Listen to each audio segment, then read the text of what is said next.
नमस्कार मित्रांनो, स्वागत आहे तुम्हा सर्वांचंच आपल्या आजच्या या व्हिडिओमध्ये.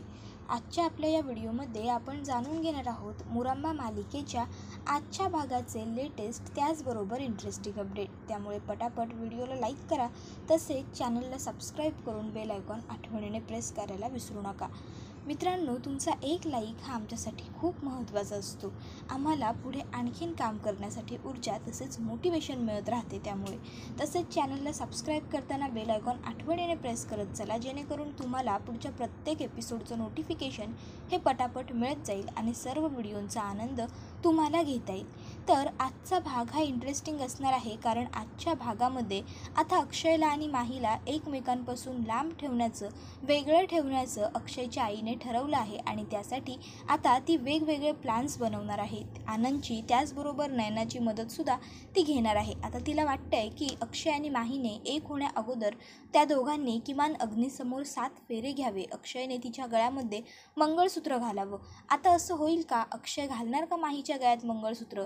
आणि जर अक्षयला माहीच्या गळ्यात मंगळसूत्र घालावं लागलं तर त्याला खरं कळेल की ही माही आहे, रमा नाही. पण आता खरं तर घरात हे कोणालाच माहीत नाही आहे की रमा ही तिच्या जागी परत आलेली आहे आणि तिने माहीला तिच्या घरी परत पाठवून दिलेलं आहे. कारण माहीने रमाकडून वचन घेतलं आहे की तू कोणालाच खरं सांगायचं नाही. मग आता काय घडणार हे सगळं जाणून घेण्यासाठी तुम्हाला आपला व्हिडिओ शेवटपर्यंत नक्की पाहावा लागेल आणि चॅनलला सबस्क्राईब करून ठेवावं लागेल, कारण सगळे अपडेट तर एका दिवसात घडणार नाही आहेत. त्यामुळे पुढचं सगळं जाणून घेण्यासाठी चॅनलला सबस्क्राईब करून ठेवा. मग चला, अजिबात वेळ वाया न घालवता सुरुवात करूया आपल्या आजच्या व्हिडिओला. तर आजच्या भागामध्ये रमा ही शॉपिंग करून आलेली असते आणि तिने मी एक महत्त्वाची गोष्ट आणली आहे, ती तुम्हाला दाखवायची राहिलीच असं म्हणत अक्षयला एक टेडी बिअर दाखवण्यासाठी पिशवी घेतलेली असते. आता अक्षय रमाला विचारतो, अगं ते सगळं ठीक आहे, पण तू तुझ्यासाठी शॉपिंग करायला गेली होती ना, मग तू काय आणलं? त्याबरोबर रमा म्हणत असते, अहो म्हटलं ना मगाशी तुम्हाला मी एक ड्रेस घेतला म्हणून. बरं थांबा, आता मी काय दाखवते ते बघा. आणि मग रमा ही एक छान व्हाईट आणि रेड कलरचं टेडी बिअर काढून अक्षयला दाखवते. अक्षय ते टेडी बिअर बघतो आणि म्हणतो, अरे वा, छान, अस्वल अस्वल आणलंयस तू, वा वा छान. त्यावर रमा म्हणत असते, अहो काय हो तुम्ही? बरं, ह्या टेडी बिअरबरोबर खेळण्यासाठी मला कोणीतरी हवं आहे. त्यावर आता अक्षय हा अजिबात विचार न करता पटकन रमाला सांगतो, अरे हां मग ठीक आहे, अर्थाला देऊन टाक, दिवसभर खेळेल ती. त्याबरोबर रमा अक्षयला म्हणते, अहो तसं नाही हो, दुसरं कोणीतरी. त्याबरोबर अक्षय म्हणतो, एक काम कर, आपल्या तारा आणि क्रिशला देऊन टाक, तेही खेळू शकतात. त्यावर रमा म्हणते, नाही, ते सुद्धा मोठे झाले जातात, ते नाही. त्याबरोबर अक्षय म्हणतो, अच्छा म्हणजे तारा अर्था शाळेत गेल्यावर कोणीतरी हवं आहे का? मग हे टेडी बिअर? त्याबरोबर रमा म्हणते, हो जाऊ द्या हो, तुम्ही उगाचच्या उगाच काही बडबडताय, तुम्हाला मला काय सांगायचं आहे ते कळतच नाही आहे, जा तिकडे तुम्ही, असं म्हणून आता रमा ही तिकडनं उठते आणि जायला निघत असते. अक्षय रमाचा मागून हात पकडतो आणि तिला जवळ खेचून घेतो. रमा म्हणत असते, बाजूला वा तुम्ही. त्यावर अक्षय म्हणत असतो, अरे असं कसं? मग तुला जे हवं आहे ते कसं होईल? आता मला कळत नाही म्हणून मागे केलंस तर मग कसं चालेल? त्याबरोबर आता अक्षय आणि रमा हे एकमेकाच्या खूप जास्त जवळ आलेले असतात. इतक्यात चुकून न नॉक करता आई ही अक्षय आणि रमा यांच्या खोलीमध्ये आलेली असते. आता लगेच आई त्या दोघांना एकत्र बघते आणि तिला थोडं ऑकवर्ड होतं. अक्षय आणि रमालासुद्धा ऑकवर्ड होतं. ते दोघं पटकन एकमेकापासून वेगळे होतात. तर रमा ही लगेचच खोलीच्या बाहेर निघून जाते. तर इकडे आई विचार करायला लागते की माझंच चुकलं, मी ह्या गोष्टीचा विचार आधीच करायला होता की अक्षयला वाटतंय ही रमा आहे आणि तो तिच्या जवळ जातोय आणि त्यामुळे जर माहीच उगाच नको नको असा विचारच मी करायला नको, खरं तर माझीच सगळी चूक आहे वगैरे ती विचार करते. अग्नीभोवती 7 फेरे तर यांनी घेतले पाहिजे. मग लगेचच रात्री आता अक्षय ह्या खोलीत झोपायला जात असताना आई त्याला हाक मारते आणि म्हणत असते, अक्षय अरे ऐक ना, अर्थाने हट्ट केला आहे की आज तिला काकूकडेच झोपायचं आहे, आजच्या एक दिवस तिला तुमच्या खोलीमध्ये झोपू देत ना, आई विना पोर आहे बिचारी, झोपू देत. त्याबरोबर लगेच अक्षय म्हणतो, हो हो ठीक आहे, झोपू देत ना. आणि तो मनातल्या मनात म्हणत असतो, माझी बायको बाळाविना आई झाली, त्याचं काय करायचं आता आपण ह्याच्यामुळे. त्यानंतर आता लगेचच अक्षय म्हणतो झोपू देत, काहीच प्रॉब्लेम नाही आहे. आणि मग लगेचच आता अक्षय हा तिकडनं खोलीमध्ये झोपण्यासाठी निघून गेलेला असतो. आता मात्र आई ही देवाचे आभार मानत असते, नशीब बरं झालं किमान आर्था तरी यांच्यामध्ये आहे. आणि मग आता त्यानंतर इकडे अक्षय हा खोलीमध्ये आलेला असतो. रमा छान टेडीबिअर घेऊन बसलेली असते. अक्षय रमाकडे येऊन तिच्यावरती चिडत म्हणतो, हे काय, ही उशी अशी का ठेवली आहे आणि ही बेडशीट अशी का खोचली आहे, व्यवस्थित खोचता येत नाही. अक्षय स्वतःच्या हाताने बेडशीट खोचायला लागतो. रमा म्हणत असते, काय काय काय सुरू आहे, एवढी सगळी चिडचिड कशाला करताय उगाचच्या उगाच. त्याबरोबर अक्षय रमाला सांगत असतो, ती ही झोपायला येते आर्था. त्याबरोबर रमा हसायला लागते. तर अक्षय म्हणतो, अगं हसतेस काय, आर्था झोपायला येणार आहे आपल्याकडे. जर उद्यापासून ती रोज बोलली की मला काकूकडे झोपायला जायचं आहे, तर आपण काय करणार, आपला दिवस लांबणीवर. त्यावर रमा म्हणते, अहो काय बोलताय. त्यावर अक्षय म्हणतो, हो, आणि हे टेडीबिअर देऊ नको हा तिला खेळायला, नाही तर रात्रभर खेळत बसेल त्याच्याबरोबर, कळलं ना. त्याबरोबर आता मात्र अक्षय हा चिडलेला असतो खरोखर. तर रमा ही अक्षयला म्हणत असते, अहो शांत राहा, आली रोज आपल्याकडे झोपायला तर काय फरक पडणार आहे, मला तर काही वाटत नाही आहे तिचं, आणि लहान आहे ती, 1 दिवसाचा प्रश्न आहे ना, उगाचच्या उगाच कशाला एवढी चिडचिड करताय तुम्ही. त्यावर अक्षय म्हणतो, उद्यापासून बघतो मी. तर दुसरीकडे आता सकाळी आनंददादा हा छान पेंटिंग बनवत असतो. आई भाजी साफ करत बसलेली असते. ती बडबडत असते की हे जे काही चाललं आहे ना, मला अजिबात पटत नाही आहे. अरे किमान एकदा अक्षय आणि माहीने अग्निभोवती फेरे घेतले पाहिजे, अक्षयने तिच्या गळ्यामध्ये मंगळसूत्र घातलं पाहिजे. उद्या फिरून जर माही आपल्याला काही बोलली तर. त्यावर आनंददादा म्हणत असतो, अगं आई, माही आपल्याला काहीच नाही बोलणार, कारण हे सगळं जे काही सुरू आहे ते तिच्यासुद्धा पसंतीने सुरूच आहे ना मग. त्याबरोबर लगेच आई म्हणत असते, पण नाही, तसं नसतं रे, अग्निभोवती फेरे हे घेतले पाहिजे त्या दोघांनी. खरं तर मीच हे सगळं करून बसले आणि आता मलाच माझ्या चक्रव्यूहात अडकल्यासारखं झालं. आता ते दोघंजणं हा सगळा विचार करत असतानाच त्या ठिकाणी नयना हाक मारते, काकू. त्याबरोबर लगेचच अक्षयची आई उठून बघते तर नयनाला बघून तिला खूप खूप आनंद झालेला असतो. मग ती नयनाला मिठी मारते आणि मग आता तिला विचारायला लागते, कशी आहेस तू, कशी गेली तुझी ट्रिप, कसा आहे तुझा मुलगा, भेटून आलीस ना मुलाला. अक्षय लगेचच आनंददादा म्हणत असतो, आई आई आई, अगं आत्ता आली आहे ना ती, किती प्रश्न विचारशील तिला, किमान तिला येऊ तर दे. त्याबरोबर लगेचच आई म्हणायला लागते, ए तू गप रे, तू लहान आहेस, तुला काही कळत नाही. त्याबरोबर आनंददादा लगेचच ॲक्टिंग करतो, मी लहान आहे, आणि त्यानंतर तो लगेच त्याच्या पेंटिंगला सुरुवात करतो.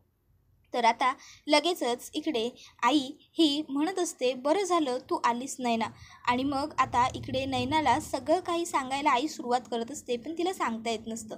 मग आनंदादाच तिला सांगतो की रमा अगं म्हणजे माही रमा झाली आहे, पण आता अक्षय आणि रमा दोघंजणं एकत्र येत आहेत आणि हे आमच्या आईला आवडत नाही आहे. त्याबरोबर लगेच आता नयना म्हणायला लागते, पण तुम्हाला तेच हवं होतं ना.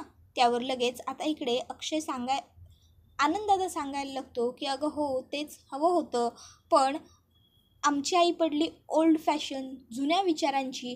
मग आता तिला हे पटत नाही आहे की त्यांचं लग्न झालेलं नाही आहे आणि ते दोघंजणं एकत्र राहत आहेत, कळतं आहे का तुला. त्याबरोबर मात्र आता नयनासुद्धा विचार करायला लागते आणि म्हणते, हो अरे गंभीर गोष्ट असा मग ही, बरोबर असा त्यांचा. आणि मग आता दोघंही विचार करायला लागलेले असतात. तर आई ही लगेचच आनंददादाला म्हणत असते, एक मिनटं आनंद, ओल्ड फॅशन, नवीन फॅशन, ओल्ड विचार असं काही नसतं. जे चूक ते चूक, जे बरोबर ते बरोबर, कळलं. त्याबरोबर मात्र आनंददादा आईला काही उत्तर देत नाही. त्यानंतर आता इकडे अक्षय हा ऑफिसवरून आलेला असतो, दमून थकून बसलेला असतो आणि मग तो रमाला हाक मारतो, रमा. त्याबरोबर रमा तिकडे अक्षयसाठी त्याची फेवरेट कॉफी घेऊन आलेली असते. आता अक्षय कॉफी घेतो, रमाला म्हणत असतो तो, आज मी खरंच खूप दमलो आहे, पण आज मला दमूनही चालणार नाही. आणि मग आता ते दोघंजणं छानपैकी कॉफी वगैरे पित असतात. इतक्यात त्या ठिकाणी नयना आलेली असते. आता नयनाला आलेली बघून अक्षय आणि रमा दोघंही तिच्याकडे बघायला लागतात. तर नयना म्हणते, गो रमा. त्यावर रमा नयनाकडे येते. नयना म्हणत असते, गो आपण किती दिवसांनी भेटलो गो, खरंच तुका माका भरपूर काय सांगूचं असा. त्यावर लगेच रमा म्हणते, हो ना खरंच. त्यावर अक्षय म्हणतो, काय गं एवढे दिवस कुठे होतीस, मध्येच आमच्या घरी आलीस काय, राहिलीस काय आणि निघून काय गेलीस. त्याबरोबर नयना म्हणत असते, अरे माझ्या झिलाक भेटूक गेले होते. त्यानंतर माहीने तिच्या रूममध्ये अक्षयचा फोटो लावलेला असतो आणि ती खूप प्रेमाने त्या फोटोकडे बघत असते. ती अक्षयच्या फोटोच्या खूप जवळ उभी असते. इतक्यात त्या ठिकाणी नील आलेला असतो आणि नील ही गोष्ट बघून त्याला अजिबातच आवडत नाही आणि मग तो लगेचच माहीला सांगतो, माही हा फोटो इथे नाही पाहिजे, काढून टाकायचा. त्यावर माही म्हणते, नाही काढणार मी हा फोटो. त्यावर नील तिच्या जवळ येतो आणि म्हणतो, ठीक आहे, तू नाही काढणार तर मीच काढतो. आणि मग आता तो त्या फोटोच्या जवळ आलेला असतो. माही त्या फोटोमध्ये आणि नीलमध्ये उभी असते. ती नीलला म्हणत असते, नील स्टॉप इट, असं काही करू नकोस, नील ऐक माझं. पण नील माहीचं काहीच ऐकत नाही. तो माहीला बेडवरती ढकलतो आणि अक्षयचा फोटो काढून घेतो. आणि त्यानंतर आता तो माहीला सांगत असतो की काय आहे ना, मी खरंच खूप चांगला आहे, पण उगाचच तूच मला तुझ्याशी वाईट वागायला भाग पाडतेस. आणि मग आता नील हा अक्षयचा फोटो जाळून टाकत असतो. माही त्याला नको सांगत असते, पण नील फोटो जाळतोच. आणि बघता बघता आता अक्षयच्या फोटोने पूर्णपणे पेट घेतलेला असतो आणि आता अक्षयचा फोटो जळून पूर्ण राख झालेला असतो. काळी जर जागा तिथे झालेली असते. तर आता इकडे दुसरीकडे अक्षय हा झोपायला चाललेला असतो आणि मग आता तो रमालाही हाक मारत असतो, रमा, ए रमा. त्याबरोबर लगेचच आता इकडे अक्षय हा हाक मारत असल्या कारणामुळे मुद्दामून नयना ही रमाला म्हणते, गो रमा, माका ना तुका भरपूर काय सांगूचा असा, गावावरून इलय ना मी, पण तुका जाऊचा असा काय झोपूक, माझा काय, मी खूप दिवसांनी आले होते ना, म्हणून माका बोलूचा होता गो. त्याबरोबर लगेच रमा विचार करते, आता नयनाला तरी कसं नाही म्हणू. मग ती लगेच अक्षयला सांगते, अहो तुम्ही जाऊन झोपा, तोपर्यंत मी आलेच, नयनाला काहीतरी महत्त्वाचं बोलायचं आहे. त्यावर अक्षय म्हणतो, ठीक आहे, काही हरकत नाही. आणि मग आता तो रूममध्ये जातो आणि रूममध्ये बसून रमाची वाट बघत असतो. तर दुसरीकडे नयनाला आई येऊन इशारा करते, सगळं काही ठीक आहे ना. त्यावर लगेच नयना होकार देते. मग आई म्हणते, मी आतमध्येच झोपते. तर दुसरीकडे आता नील हा माहीला सांगत असतो, माही, या घरामध्ये पुन्हा अक्षयचा फोटोही लावायचा नाही आणि त्याचं नावही घ्यायचं नाही. हे घर माझं आहे आणि इथे राहायचं असेल तर हे चालणार नाही. त्यावर माही म्हणत असते, नावही घेणार आणि फोटोही लावणार. काय आहे ना नील, तू पॅरासाईटसारखा ह्या घरामध्ये राहतोयस, विसरू नकोस. त्यावर नील म्हणत असतो, मी पॅरासाईट, तू पॅरासाईटसारखी राहतेस. कारण काय आहे ना, सध्या मी तुझ्या मॉमचा 50% बिझनेस पार्टनर आहे, तू विसरतेस का. त्यामुळे या घरात अक्षयचं नाव घ्यायचं नाही. त्यावरती म्हणते, नावही घेणार आणि फोटोही लावणार. त्याबरोबर लगेच नील म्हणत असतो, मग मी तो फोटो पुन्हा असाच काढून जाळणार, कळलं तुला माही. त्यावर लगेच आता माही ही नीलला म्हणत असते, अक्षय माझ्या मनामध्ये आहे, त्याचा फोटो जाळून तुला काय मिळणार आहे. त्यावर लगेच नील हा म्हणत असतो की पण तुला तुझं प्रेम मिळालं कुठे, शेवटी अक्षयचं प्रेम हे रमावर आहे. त्यावर माही म्हणायला लागते, पण मग तुला तरी तुझं प्रेम कुठे मिळालं नील. आणि मग लगेचच माही तिथलं पाण्याचं ग्लास उचलते आणि त्याच्यामध्ये अक्षयच्या फोटोची सगळी राख टाकते. ती राख चमच्याने व्यवस्थित विरघळवते त्या पाण्यामध्ये आणि अजिबात इकडे तिकडे न बघता, अजिबात कसलाही विचार न करता राख पिऊन घ्यायला लागते. आता मात्र हे सगळं बघून नीलला आश्चर्यच वाटतं. माहीला त्रास होत असतो, पण तरीसुद्धा माही ते सगळं पाणी पिऊनच घेते. त्यानंतर आता इकडे रात्रीच्या रमा आणि नयना ह्या दोघीजणी गप्पा मारत बसलेल्या असतात. नयना ही रमाला म्हणते, गो रमा, किती दिवसांनी बोलतो आपण, जा मायासाठी थोडा चहा टाक. खरंच गो, तुझ्यामुळे माका या घरात राहूक जागा मिळाली. माही, खरंच तू आमच्या रमाची जागा घेतलीस, माही म्हणून आलीस आणि गो रमाच झालीस. जा जा जा चाय घेऊन ये. त्याबरोबर लगेच आता रमा ही चहा घेऊन येते. त्यानंतर आता इकडे नयना आणि रमा ह्या दोघीजणी गप्पा मारत असतात. आता नयनाला वाटत असतं की ही माही आहे, त्यामुळे खरं तर ती तिला खोलीमध्ये झोपायला जाऊ देत नसते. आता इकडे ती म्हणते, गो आणखी एक कप चाय आण. त्यावर लगेच रमा म्हणते, अगं आधी हा तर पी. त्यावर लगेच नयना म्हणते, गो माका नाही, तुका, आता आपल्याला गप्पा मारूचे असत ना, मग तुका नको एक चाय, जा जा तुका पण चाय घेऊन ये आणि बिस्किट आपण घेऊन ये, आपण बिस्किटा खात खात बोलू. त्यावर आता रमा म्हणते, नाही मला नको चहा. आता नयना ही जास्त बोलायला लागते. मग रमा म्हणते, ठीक आहे, मलाही चहा घेऊन येते, तोवर तुझी संपव. तर इकडे अक्षय हा खोलीमध्ये रमाची वाट बघत असतो. शेवटी तो रमाला हाक मारतो, रमा, रमा. पण रमा काही अक्षयला हाक देत नाही. मग आता अक्षय हा खोलीत येरझाऱ्या घालत असतो. रमा विचार करत असते की हे आता चिडले असतील, पण काय करू, मी आता माहीला नयनाला सुद्धा नाही बोलू शकत नाही. आणि मग ती तिचं बोलणं ऐकत असते. तर दुसरीकडे आता नील हा माहीजवळ खाली बसतो आणि मग तो माहीला म्हणत असतो, आता हे स्टंट करून तुला काय मिळणार आहे माही. अक्षय तर कधीच तुझा होऊ शकत नाही, कारण अक्षयचं प्रेम हे रमावरती आहे आणि त्यामुळे तुझा या सगळ्या गोष्टी करून काहीही उपयोग होणार नाही आहे. तुझ्याकडे एक संधी होती अक्षयला मिळवण्याकरता, पण तीसुद्धा तू मला तिकडे पाठवून गमावली आहेस. येतंय तुझ्या लक्षात? आता मात्र माही ही काही बोलतच नसते, ती गप्प असते. तर दुसरीकडे आता नयना ही रमाला तिच्या मुलाच्या हॉस्टेलवरती घडलेली गोष्ट सांगत असते. ती तिला सांगत असते, गो रमा, तुका माहीत असं काय, मी माझ्या झिलाच्या हॉस्टेलवरती थोडे दिवस रवलं होतं. थंयसर माका आणि त्याका राहूक एक रूम दिली होती. ती रूम 2 प्रोफेसरची होती. म्हणजे माका वाटता ती दोघं नवरा बायकोच होती. गो वाटता कित्याक होतीच ती नवरा बायको. थंयसरच राहूची, थंयसरच काम बी करूची. पण तुका माहीत असा काय, थंयसर ना त्यांच्या 2 टेबल आणि खुर्च्या असतात. पण त्या टेबल खुर्च्या एकमेकाच्या एकदम विरुद्ध दिशेक असत. ते दोघंजण एकत्र काम करूचे रोज. आणि एक दिवशी बघता बघता तो नवरो गाडीने जात असताना त्याच्या गाडीचो ॲक्सिडेंट झालो. त्यावर रमा म्हणते, पुढे भूत वगैरे नाही येणार ना नैना या गोष्टीमध्ये. नैना म्हणते, गो आई गो, ॲक्सिडेंट झालो आणि तो थैसर जागेवरच मेलो. बिचारी ती त्याची बायल एकटीच रवली. महिनाभराने कशी बशी स्वतःक सावरून ती काम करूक त्या खोलीत त्याच टेबलावर त्याच खुर्चीवर बसली. आणि थैसर तिका कोणीतरी दुसरा पण असा दुसऱ्या खुर्चीत कोणीतरी बसता असे भास होऊक लागले. ते भास होता होता आता ती वेडी झाली, वेडी. आणि लोकांका वाटता की तिनेच तिच्या नवऱ्याक मारला म्हणून ती बदला घेऊक परत आली असा. आता हे सगळं ऐकून रमाला भीती वाटायला लागते. रमा म्हणते, नाही ना, गप ग, हे सगळं सांगण्याची ही वेळ आहे का? उगाच काहीही काय सांगतेस, दुसऱ्या काहीतरी गोष्टी सांग ना, तुझ्याकडे दुसरं सांगण्यासारखं खूप काही असेल, हे नको सांगूस. त्याबरोबर नैना म्हणते, गो, ती पण अशीच घाबरली होती. त्यानंतर आता त्या दोघीजणी बोलत बसतात. तर दुसरीकडे आता नील हा माहीला म्हणत असतो की आता अक्षय तुझा कधीच होऊ शकत नाही, तो तुला कधीच मिळणार नाही, तुझं प्रेम तुला कधी मिळणार नाही माही. त्यावर माही म्हणत असते, तुझं प्रेम तरी तुला कुठे मिळालंय, बोल.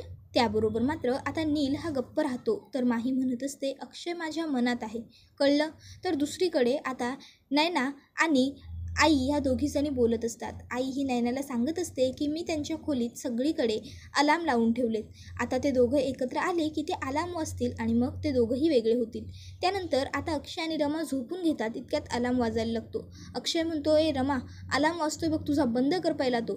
रमा म्हणते, हो माझा नाही आहे. अक्षय म्हणतो, माझाही नाही आहे, तुझा मोबाईल घे बघू, तुझाच मोबाईलचा वाजत असेल. आणि मग अक्षय रमाच्या मोबाईलचा अलार्म चेक करतो, पण नाही, तिच्याही मोबाईलला अलार्म नसतो. तर आता अक्षय आणि रमा दोघंही हैराण होतात की नक्की हा अलार्म वाजतोय तरी कुठे.